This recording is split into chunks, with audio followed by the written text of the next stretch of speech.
tengah keramaian Jalan Pasar Barat, tepat di belakang bangunan Pasar Baru Bandung, terdapat sebuah toko legendaris yang menyimpan kisah panjang tentang tradisi dan pengobatan alami. Toko tersebut adalah Toko Jamu Babah Kuya yang terletak di Jalan Pasar Barat, nomor 44, Kecamatan Andir, Kota Bandung, Jawa Barat. Didirikan oleh Tang Shohao pada tahun 1838. Sejak saat itu, toko ini telah menjadi simbol pengobatan tradisional di Bandung yang diwariskan secara turun-temurun hingga saat ini. Saat memasuki toko, pengunjung disambut oleh berbagai wadah berisi obat herbal dan rempah-rempah. Aroma menyengat yang khas langsung terhirup dari berbagai obat herbal dan rempah-rempah jamu. Di dalam toko, nuansa jadul masih terjaga dengan baik, mulai dari bentuk bangunannya hingga pernak-pernik yang masih mempertahankan keaslian sejarahnya.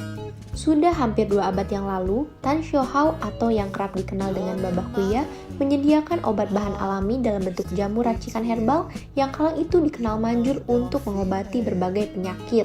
Seiring berjalannya waktu, Babah Kuya tetap bertahan dan sudah 5 generasi yang menjalankan usaha jamu tersebut. Generasi pertama yakni Tang Shohao, kemudian Tang Senghap, Tang Sung Ek, Tang Un, dan generasi kelima Tang Ham atau yang biasa dikenal dengan Hendra Tanuwirja.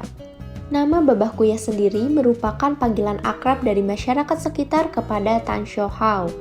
Toko jamu Babah Kuya tidak hanya terkenal karena sejarahnya yang panjang, tetapi juga karena layanan konsultasi kesehatan yang ditawarkannya. Pelanggan dapat berkonsultasi mengenai gejala penyakit yang dialami dan mendapatkan rekomendasi jamu yang sesuai. Selain itu, terdapat berbagai racikan jamu yang dirancang khusus untuk menjaga stamina dan kesehatan, sehingga pelanggan bisa tetap bugar dan menjalani aktivitas sehari-hari. Seluruh resep jamu yang dijual di Babah Kuya merupakan racikan warisan keluarga turun-temurun yang telah ada sejak lama. Ada juga beberapa resep jamu yang telah dikembangkan seiring waktu sehingga variannya terus bertambah. Akan tetapi racikan dasarnya tetap menggunakan racikan turun-temurun yang sudah ada sejak zaman dulu. Untuk membuat racikan jamu, Toko Jamu Babah Kuya sudah mengumpulkan berbagai buku referensi tentang rempah-rempah dari negara Belanda, Cina, dan Korea.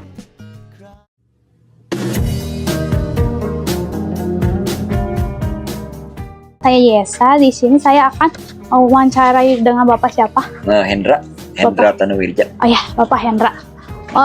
Dipanggilnya boleh apa? Hendra aja. Oh Hendra, Bapak Hendra ya. Oke. Saya mau bertanya ya Bapak. Apakah Bapak berkenan untuk menceritakan bagaimana awal mula berdirinya toko jamu Babah Kuya yang didirikan oleh Babah Kuya pada tahun 1838? Saya kan generasi kelima. Ya dulu awalnya tuh yang mendirikan tuh leluhur saya beliau namanya Tan Shohao. Ya dia datang ke sini, dia punya pengetahuan tentang obat-obatan, tentang cara herbal begini, ya dia buka aja gitu. Buka gitu aja, ternyata masyarakat cocok, ya akhirnya terus sampai sekarang gitu.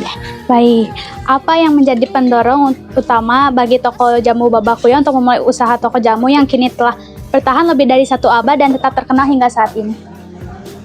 Oh, ya itu makan turun-temurun. Oh iya. Ya usaha turun-temurun. Kan banyak masyarakat yang cocok atau bahkan ya kita terusin aja gitu. Oh, baik. Dari zaman dulu kan udah berarti saya kan generasi kelima, berarti udah 5 generasi. Oh, oke. Di era modern saat ini, tantangan apa saja yang Bapak Hendra hadapi dalam mempertahankan dan mengembangkan usaha toko jamu Babah Kuya? Apakah ada kesulitan khusus seperti menarik minat generasi muda terhadap jamu tradisional yang Bapak rasakan lebih berat dibandingkan dengan masa sebelumnya? Maksudnya justru sekarang banyak generasi muda pengen nyoba justru banyaknya gitu ya. Nah yang jadi masalah itu gini, ada beberapa yang bikin jamu palsu. Nah itu yang bikin rusak, itu yang bikin rusak nama herbal jamu itu. Ya mereka bikin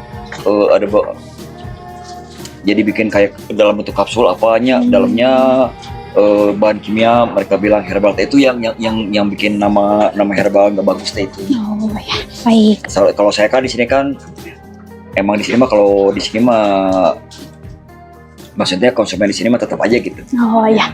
tetap aja nggak begitu banyak apa gitulah. Dalam pembuatan jamu tradisional tentu diperlukan keahlian yang khusus ya Bapak, sehingga bisa membantu menyembuhkan berbagai penyakit. Apakah Bapak Hendra berkenan menjelaskan mengenai proses pembuatan jamu yang dilakukan dan bagaimana Bapak menjaga kualitas jamu yang dihasilkan? Kalau bikin jamu mah nggak ada cara khusus, cuman kalau yang serbuk ini cuma tinggal campur aja dari bahan apa. Misalkan ini isinya temulawak, kunyit putih dicampur aja, diaduk gitu. Nggak pakai alat, nggak pakai apa, ya cuma diaduk gitu aja, kayak sendok biasa aja. Bagaimana resep-resep jamu yang ada di toko jamu Babah Kuya ini bisa dikembangkan dan diwariskan terus-menerus generasi ke generasi? Oh, kan ada bukunya, Oh, ada buku resepnya dari zaman dulu gitu ya, ada buku resepnya. Ya tapi berkembang. Kadang-kadang apa teh, misalkan oh sekarang tahu nih bahan ini bagus, dimasukin juga ditambah-tambahin gitu. Jadi berkembang terus resepnya mah.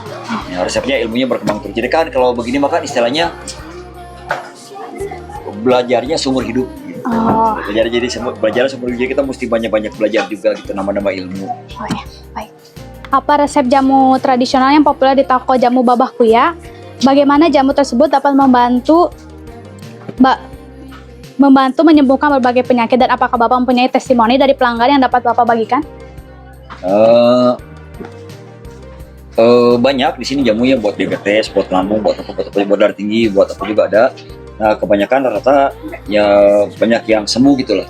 Ya, cuma testimoni kan mereka nggak kasih testimoni tertulis, cuma mereka beli lagi, bilang oh sembuh beli lagi gitu. Oh iya.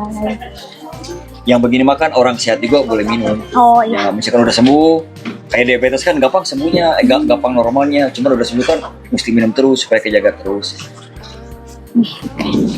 Sebagai salah satu toko jamu tertua yang masih ada hingga saat ini, menurut Bapak seberapa penting warisan budaya bagi keberadaan toko jamu Babah Kuya di tengah arus modernisasi saat ini? Bagaimana Bapak melihat pengaruh terhadap masyarakat, terutama pelanggan sekitar? Oh jadi gini, ini kan kebudayaan, ini barangnya barang Indonesia, ya kebudayaan Indonesia. Jadi herbalnya herb Indonesia. Jadi ini mesti dilestarikan sama orang Indonesia. Kalau nggak sayang. Ini sekarangnya orang Cina, orang Korea, orang Jepang beli ke sini, mereka beli ini, mereka statisnya sayang, jangan sampai mereka yang tahu kita yang nggak tahu. Nah sayang gitu ya, makanya kita generasi muda mesti tahu soal ini, mesti mengenal lebih dekat gitu. Sayang daripada tadi orang luar negeri yang tahu, kita malah yang beli ke mereka gitu. Padahal barangnya dari sini. Iya. Gitu. Ya ini kan asli Indonesia semuanya. Iya. Ya